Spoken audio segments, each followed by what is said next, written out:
Hello everyone, स्वागत है आप सभी का आपके अपने channel agri life with Balram पर। आज की इस नई क्लास में हम आपके लिए लेकर आए हैं सॉइल साइंस के कुछ इम्पोर्टेंट टॉपिक्स। जैसा कि बहुत से बच्चों की मांग थी कि सर सॉइल साइंस में कुछ इम्पोर्टेंट टॉपिक्स बता दीजिए जिससे कि पेपर में बहुत ही आसानी मतलब हो जाए हमें या फिर सहायता मिल सके। तो उसके लिए हम आप लोगों के लिए जो भी हो सका वो लेके आए हैं, ठीक है। अब ज़्यादा समय है नहीं तो उस हिसाब से आपके लिए लेके आए हैं। सॉइल साइंस में जैसे सॉइल साइंस की डिफिनीसन है, सॉइल साइंस के फार्मिंग फैक्टर्स हैं, सॉइल फार्मिंग फैक्टर्स वगैरह हैं, तो उन्हीं के बारे में आज हम बात करेंगे। तो आइए देखते हैं कौन कौन से टॉपिक हैं। सबसे पहले हम बात करेंगे सॉइल साइंस की। सॉइल साइंस क्या है, मृदा विज्ञान क्या है। तो मृदा पृथ्वी की सतह पर स्थित एक गतिशील प्राकृतिक पिंड है, ठीक है।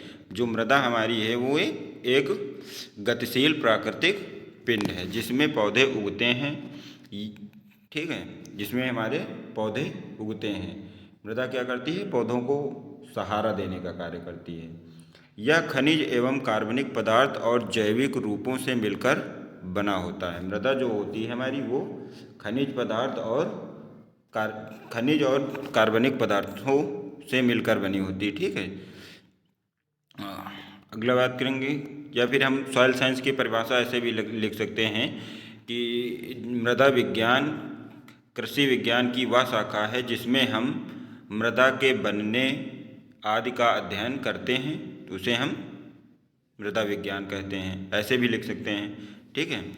तो आगे बात करते हैं। सॉइल साइंस लैटिन भाषा के सोलम शब्द से मिलकर बना है। हमारा जो सॉइल साइंस शब्द है वो लैटिन भाषा के सोलम शब्द से लिया गया है, ठीक है, जिसका शाब्दिक अर्थ फ्लोर या फर्श होता है। जो हमारा सोलम शब्द है उसका शाब्दिक अर्थ होता है फ्लोर या फिर फर्श कह सकते हैं। मृदा विज्ञान के जनक वीवी डोकुचेव को कहा जाता है। ये हमारे एक साइंटिस्ट थे वीवी डोकुचेव, जिन्हें हम सॉइल साइंस का जनक मानते हैं। सॉइल साइंस को मुख्यतः दो भागों में बांटा गया है। पहला तो आपका है पेडोलॉजी और दूसरा एडेफोलॉजी। तो पेडोलॉजी जो है, पेडोलॉजी ग्रीक भाषा का शब्द है। इसमें मृदा के उद्भव, वर्गीकरण तथा वर्णन का अध्ययन किया जाता है। हमारा जो ये पेडोलॉजी है इसमें जो है मृदा कैसे बनी है उसका जो भी क्लासिफिकेशन है उन सभी का अध्ययन किया जाता है। तो ये पेडोलॉजी के अंतर्गत आता है, ठीक है। पेडोलॉजी शब्द वीवी डोकुचेव ने दिया, इसीलिए वीवी डोकुचेव को मृदा विज्ञान का जनक कहा जाता है। वीवी डोकुचेव जो साइंटिस्ट थे इन्होंने ही पेडोलॉजी शब्द दिया था, इस वजह से ही इन्हें फादर ऑफ सॉइल साइंस कहा जाता है। ये हो गया पेडोलॉजी। अब एडेफोलॉजी की बात करेंगे। जो एडेफोलॉजी है ये इसमें मृदा के विभिन्न गुणों का अध्ययन, पौधों की वृद्धि, पोषण एवं उपज के संबंध में अध्ययन किया जाता है। एडेफोलॉजी जो है ये पौधों के वृद्धि एवं विकास के परिप्रेक्ष्य में अध्ययन किया जाता है। और आपका जो पेडोलॉजी है उसमें हम मृदा कैसे बनी उसके उत्पत्ति वगैरह के आधार पर हम अध्ययन करते हैं, ठीक है। वो हो गया आपका पेडोलॉजी और ये एडेफोलॉजी। आगे बात करेंगे सॉइल फार्मिंग फैक्टर्स। तो सॉइल फार्मिंग फैक्टर्स जो है सबसे पहले किसने दिया, डोकुचेव ने 1889 ईस्वी में। डोकुचेव पहले वैज्ञानिक थे जिन्होंने मृदा निर्माण कारक दिया था।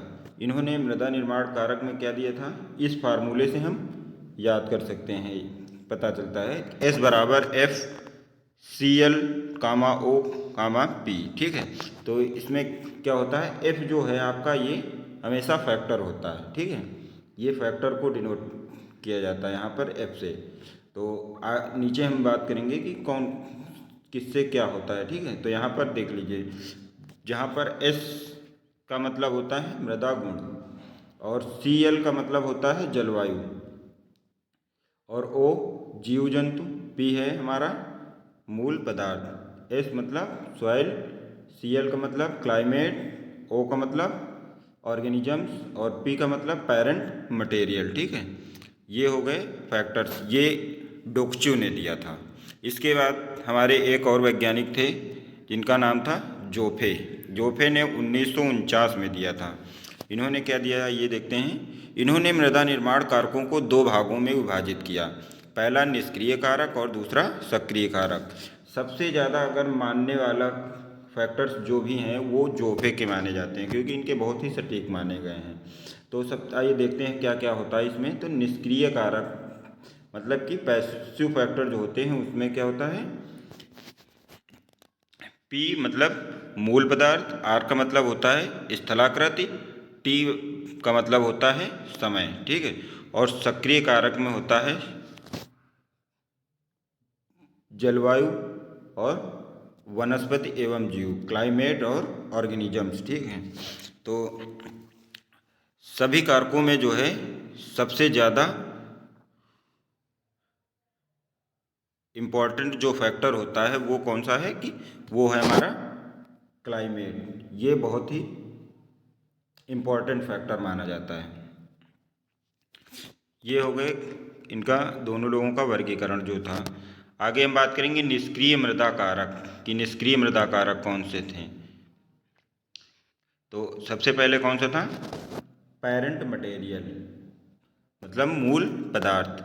मूल पदार्थ हुआ खनिज या कार्बनिक पदार्थ होता है जिससे मिट्टी का निर्माण होता है। मतलब कि मिट्टी हमारी जो है वो कैसे बनती है कि जो भी हमारे मूल पदार्थ होते हैं, जो भी हमारे पहले से बनी हुई होती है उसी से बनते हैं, ठीक। उसमें जो भी पेरेंट मटेरियल पाए जाते हैं उससे निर्माण होता है।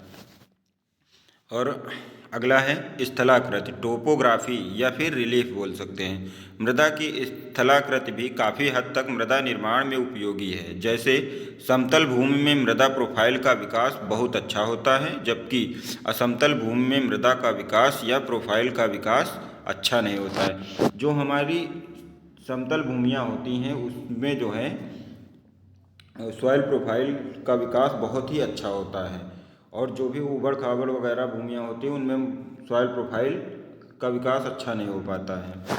अगला कौन सा फैक्टर है, टाइम। टाइम मतलब किसी भी चट्टान के अपक्षय होने से लेकर मृदा के बनने की अवस्था तक ली गई अवधि को पेडोलॉजिकल समय कहा जाता है। इस प्रकार समय भी मृदा निर्माण का मुख्य कारक माना जाता है। समय का मतलब है कि बहुत ही हमारी जो सॉइल है उसको बनने के लिए काफ़ी समय लगता है। जैसे कि 1 इंच मृदा बनने के लिए लगभग 800 से 1000 साल लग जाते हैं, ठीक है। 1 इंच मृदा बनने के लिए 800 से 1000 साल लगते हैं, तब कहीं जाकर के 1 इंच मृदा तैयार होती है हमारी।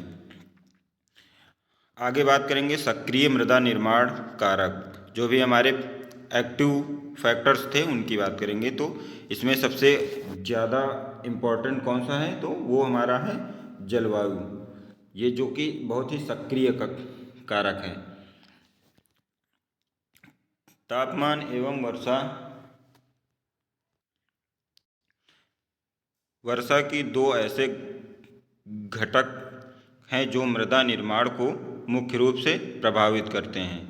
इसमें जलवायु में तापमान और वर्षा दो मुख्य कारक होते हैं जो कि मृदा निर्माण को बहुत ही प्रभावित करते हैं, ठीक है। सबसे पहला अगर वर्षा की बात करें तो वर्षा अगर जहाँ पर हमारी कम होती है, शुष्क जलवायु होती है, तो वहाँ पर क्या होता है, हमारी लवणीय मृदाओं का निर्माण होता है, ठीक है। और दूसरा, जहाँ पर मान लीजिए वर्षा बहुत अधिक होती है तो वहाँ पर हमारी अम्लीय मृदाएँ बनती हैं।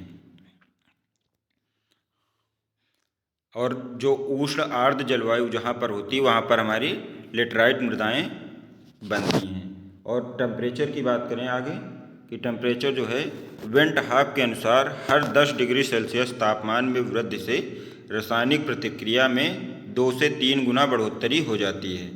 तो क्या होता है कि अगर 10 डिग्री सेल्सियस तापमान में वृद्धि हो रही है तो जो रासायनिक प्रक्रिया होंगी मृदा निर्माण की वो 2 से 3 गुना अधिक तेज़ी से कार्य करने लगती हैं, ठीक है। तो यहीं पर अगर 30 से 35 डिग्री 30 से 35 डिग्री सेल्सियस टेम्परेचर होता है तो वहाँ पर सूक्ष्म जीव जो हमारे हैं वो बहुत ही एक्टिव हो जाते हैं, बहुत ही सक्रिय हो जाते हैं। तो जो हमारे ऑर्गेनिजम्स हैं उनको सक्रिय होने के लिए 30 से 35 डिग्री सेंटीग्रेड टेम्परेचर चाहिए। अगला बात करेंगे कि जीव एवं वनस्पति।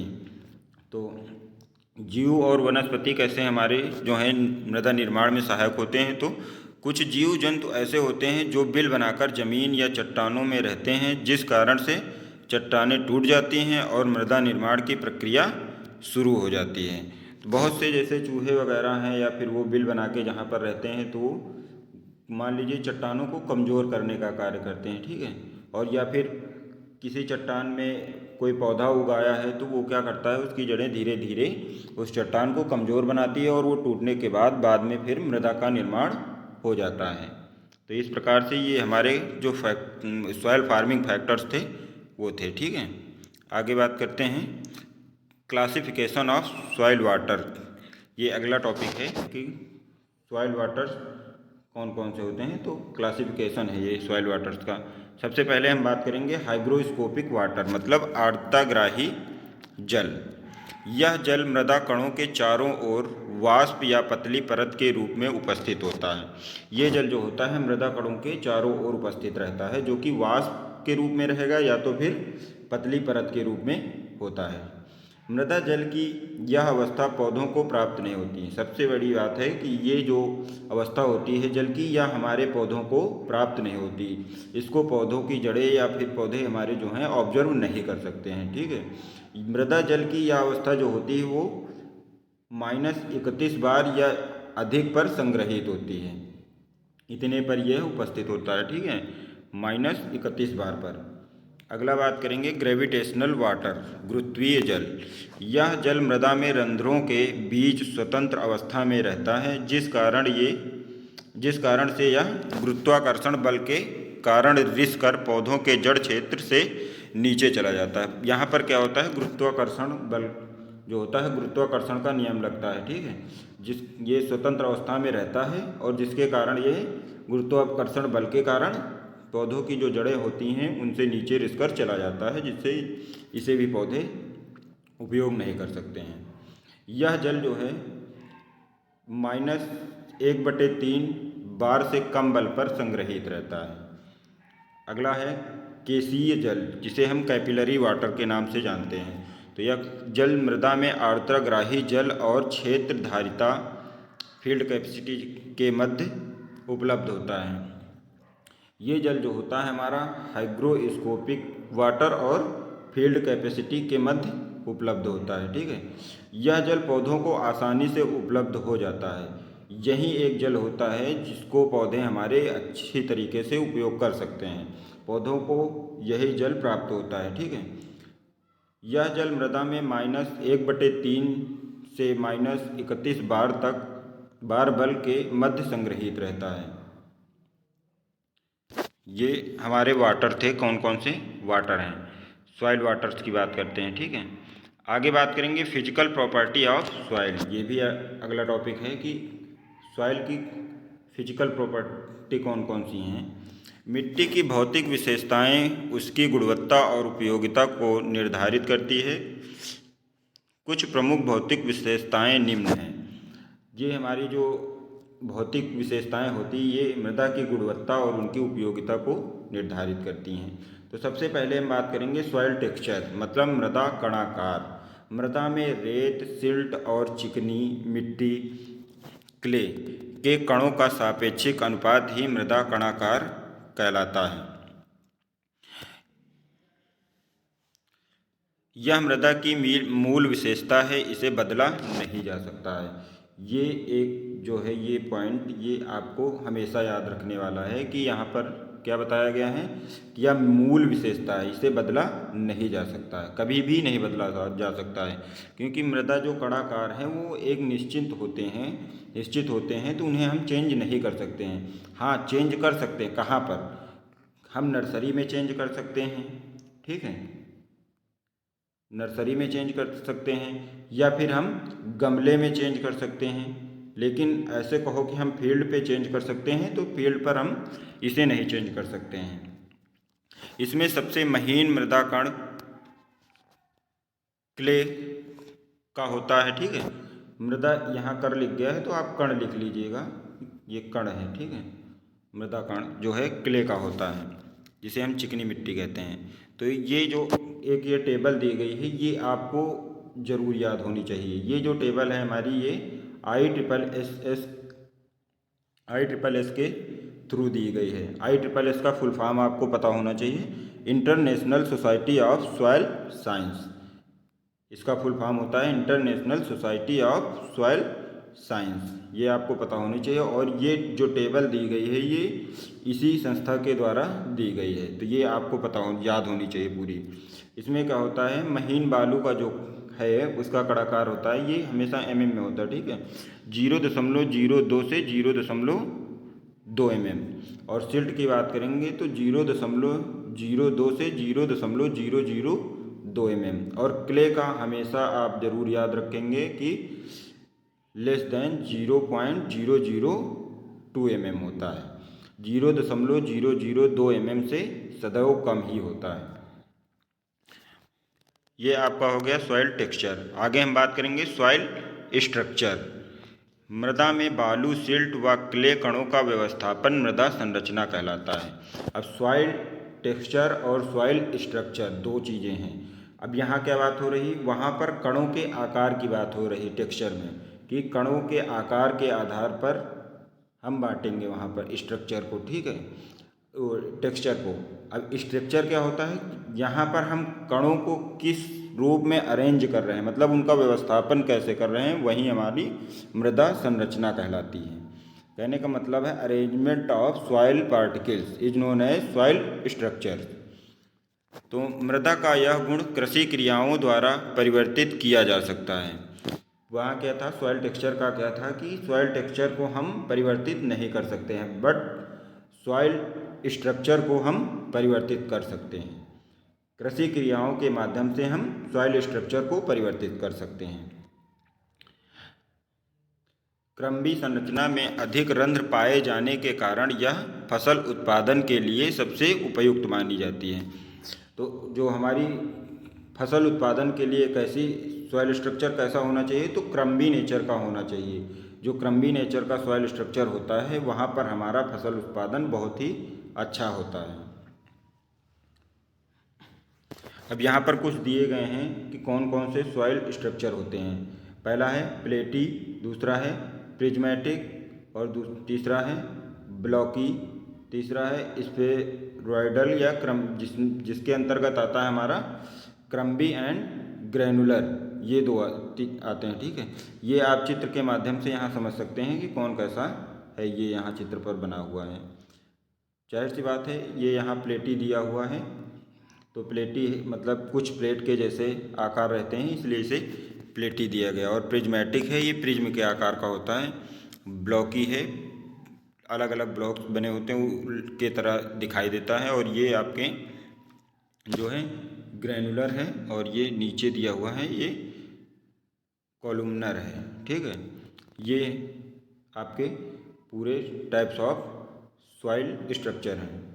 यहाँ पर आपको कुछ बताना भूल गए, यहाँ पर सॉइल स्ट्रक्चर इसमें क्या बोलते हैं टेक्सचर में, इसमें क्या होता है, मृदा जो कण होते हैं उनके आकार पर ही बांटा जाता है। तो यहाँ पर जैसे आपकी कुछ मृदाएं हैं, जैसे बालू मृदाएं हैं, तो इसमें क्या होता है, यहाँ पर इनके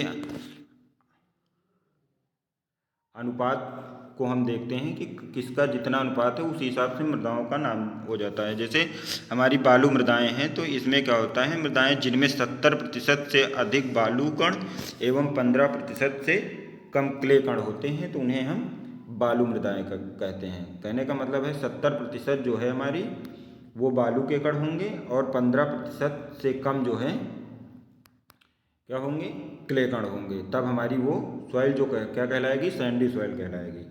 और अगला है सिल्ट क्ले, सिल्ट मृदाएं मतलब। तो सिल्ट मृदाओं में क्या होता है, 80% जो होता है वो हमारी 80% से अधिक सिल्ट होती है, ठीक है, 80% से अधिक सिल्ट होगी। और जो 12% से कम क्या होगा, क्ले होगा, तो हम उसे क्या कहेंगे, सिल्ट मृदाएं बोलेंगे। वहीं पर क्ले की अगर बात करते हैं, तो क्ले में क्या होता है कि अगर क्ले का परसेंटेज जो है 35 से अधिक होता है या 35 होता है, कम से कम 35 होना चाहिए, ठीक है, तो उसे हम क्ले सॉइल बोल देंगे, ठीक है। ये ज़रूर याद रखिए आप। ये आपका हो गया सॉइल स्ट्रक्चर। उसके बाद हम बात करेंगे सॉइल पोरोसिटी। पोरोसिटी मतलब खाली स्थान। क्या लिखा है? पोर मतलब खाली स्थान, ठीक है, कि सॉइल में जो खाली स्थान होता है उसकी बात करें। मृदा में उपस्थित रिक्त स्थान मृदा पोरोसिटी कहलाती है।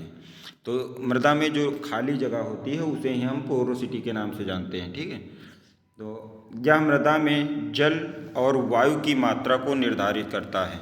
जो हमारा खाली स्थान होता है उसमें जल फिर होगा या फिर वायु प्रेजेंट होगी, उसी खाली स्थान में ये दोनों चीज़ें हमारी रहेंगी। तो जो पोर्स होते हैं वो दो प्रकार के होते हैं। पहला माइक्रोपोर, दूसरा है हमारा मैक्रोपोर। अब माइक्रोपोर जो होते हैं, मृदा के सूक्ष्म छिद्रों में जल पाया जाता है। मतलब कि जो माइक्रोपोर होंगे, यहाँ पर आप देखिए ये जो छोटे छोटे से इनमें दिख रहे हैं ये हमारे माइक्रोपोर्स हैं, ये यहाँ पर, ठीक है, ये यहाँ, तो ये हमारे माइक्रोपोर होंगे। तो माइक्रोपोर में हमेशा जल प्रेजेंट होगा।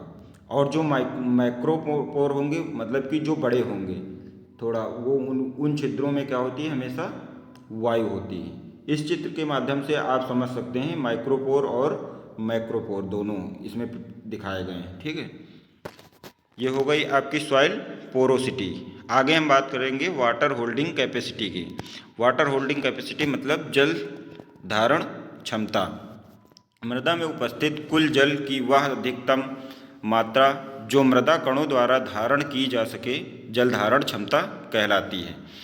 तो ये जो वाटर होल्डिंग कैपेसिटी होती है ये लगभग 24 घंटे के बाद मृदा में जो नमी बचती है उसी को कहते हैं। मतलब कि हमने अगर खेत में जो भी पानी दिया है, हमारा पानी देने के बाद 24 घंटे के बाद लगभग जो भी खेत में हमारा पानी या नमी जो भी बचती है उसे हम वाटर होल्डिंग कैपेसिटी के नाम से जानते हैं। अगला है सॉइल टेम्परेचर। मृदा तापमान बीज अंकुरण, पौधों की जड़ों का विकास एवं सूक्ष्म जीव गतिविधियों को प्रभावित करता है। जो सॉइल टेम्परेचर होता है, अभी आपको हमने क्या बताया कि 30 से 35 डिग्री सेंटीग्रेड टेम्परेचर होगा तो हमारे ऑर्गेनिज्म जो हैं वो बहुत ही एक्टिव हो जाएंगे। तो सूक्ष्म जीवों की गतिविधियों के लिए या फिर जड़ों के विकास के लिए, बीज के अंकुरण के लिए टेम्परेचर जो है बहुत ही ज़रूरी कारक होता है। तो सॉइल टेम्परेचर बहुत ही ज़रूरी कारक होता है, ठीक है। ये बहुत ही इफ़ेक्ट डालता है, अगर सीड के जर्मिनेशन पर भी डालता है, जड़ों के विकास पर भी डालता है, या फिर जो हमारे सूक्ष्म जीव हैं उनकी गतिविधियों को एक्टिव करने में भी बहुत ही योगदान निभाता है। अगला बात करेंगे सॉइल डेंसिटी, मतलब कि मृदा घनत्व। मृदा घनत्व को पिक्नोमीटर द्वारा ज्ञात किया जाता है। ये आप याद रखिएगा कि मृदा घनत्व को किसके द्वारा ज्ञात किया जाता है? तो पिक्नोमीटर के द्वारा। मृदा घनत्व को दो भागों में बांटा गया है। कौन कौन से हैं? पहला है आपका पार्टिकल डेंसिटी, जिसे हम कण घनत्व के नाम से जानते हैं। यह ओवन में सुखाई गई मिट्टी के कणों का घनत्व है जो मिट्टी से हवा के निकालने के बाद ज्ञात करते हैं। ये आपकी परिभाषा हो गई और ये आपका जो है फार्मूला दिया गया है। ये इसे ज़रूर याद आप रखिए कि कण घनत्व बराबर कणों का वजन बटे कणों का आयतन। मतलब वो जो आपका होता है पार्टिकल डेंसिटी बराबर, जिसे पीडी से आप डिनोट करते हैं, ठीक है, पीडी से, पीडी बराबर मास बटे वॉल्यूम। और मृदा का कण घनत्व जो होता है वो सदैव 2.66 ग्राम प्रति सेंटीमीटर क्यूब होता है। ये हमेशा आप याद रखिएगा। आगे बात करेंगे बल्क डेंसिटी, स्थूल घनत्व। दूसरा है स्थूल घनत्व। यह रंध्रावकाश रहित ओवन की सूखी मिट्टी के भार एवं आयतन का अनुपात है। क्या होता है ये? रंध्रावकाश रहित ओवन की सूखी मिट्टी के भार और आयतन का अनुपात होता है। सामान्य मृदा का स्थूल घनत्व बल्क डेंसिटी 1.33 ग्राम प्रति सेंटीमीटर क्यूब होता है, ठीक है। लगभग आपका जो पार्टिकल डेंसिटी होती है उससे आधा होता है ये सदैव। अब ये फार्मूला है इसका, स्थूल घनत्व बराबर ओवन में शुष्क मृदा का वजन बटे मृदा जल व वायु युक्त ब्रैकेट में लिखा है ना का आयतन। कहने का मतलब आपकी जो ओवन में सुखाई गई मृदा है उसका वजन और उसके बाद उस जो सबसे पहले हमने ली थी जिसमें नमी भी प्रेजेंट थी उसका आयतन, दोनों के अनुपात का जो होता है वो दोनों का जो अनुपात होता है उसे हम स्थूल घनत्व कहते हैं। ठीक है, आगे भू परिष्करण क्रियाएं करने से मृदा का स्थूल घनत्व कम होता है। जब हम भू परिष्करण क्रियाएं करते हैं, मृदा की जुताई वगैरह सब कुछ करते हैं तो इसका स्थूल घनत्व कम हो जाता है। मृदा में रंध्रता व कार्बनिक पदार्थ की मात्रा बढ़ने से स्थूल घनत्व कम होता है। अगर मृदा में रंध्रता बढ़ेगी या फिर कार्बनिक पदार्थ बढ़ेंगे, इनकी मात्रा बढ़ेगी तो स्थूल घनत्व भी क्या होगा, कम हो जाएगा। ठीक है, ये हो गई बल्क डेंसिटी। आगे हम बात करते हैं, कुछ टॉपिक है जैसे आपका कोहेजन मतलब ससंजन बल इसे बोलते हैं। ठीक है, ससंजन बल ये बहुत पूछे जाते हैं तो इन्हें आप जरूर याद रखिए। इसमें क्या होता है, दो समान कणों के मध्य लगने वाला बल ससंजन बल कहलाता है। जैसे दो मृदा कणों के मध्य लगने वाला बल, मतलब कि मान लीजिए कोई मृदा का कण है और इन दोनों के बीच आपस में जो भी बल लगेगा उसे हम क्या कहेंगे, ससंजन बल। ससंजन नाम से ही सिद्ध होता है, ससंजन मतलब समान। ठीक है, तो ऐसे याद रखेंगे आप, समान कणों के बीच लगने वाला बल ससंजन बल कहलाता है। और दूसरा है आसंजन बल, दो असमान प्रकृति के कणों के मध्य लगने वाला बल आसंजन बल कहलाता है। जैसे जल के अणु व मृदा के अणु के मध्य लगने वाला बल। अब यहाँ पर आपको नाम से ही सब कुछ सिद्ध हो रहा है कि आसंजन बल, आसंजन मतलब असमान कणों के बीच लगेगा। तो यहाँ पर लिखा है ना एग्जाम्पल में आपको, जल के अणु और मृदा के अणु दोनों अलग अलग है ना, जल का अणु अलग है, मृदा का अणु अलग है, दोनों के बीच जो भी बल लगेगा उसे हम आसंजन बल के नाम से जानते हैं। यहाँ पर चित्र के माध्यम से आप देख सकते हैं। ठीक है, ये यहाँ पर जो भी हैं आप देख सकते हैं। तो इसी के साथ कुछ इम्पॉर्टेंट टॉपिक्स थे जो आपके लिए हम लेके आए हैं, इन्हें आप अच्छे से पढ़िए और कमेंट करके ज़रूर से ज़रूर बताइए कि आपको हमारी क्लास कैसी लगी, ताकि हम आप लोगों को और सारे वीडियो दे पाएँ। आप लोग सब्सक्राइब भी कीजिए, लाइक कीजिए। ठीक है, धन्यवाद।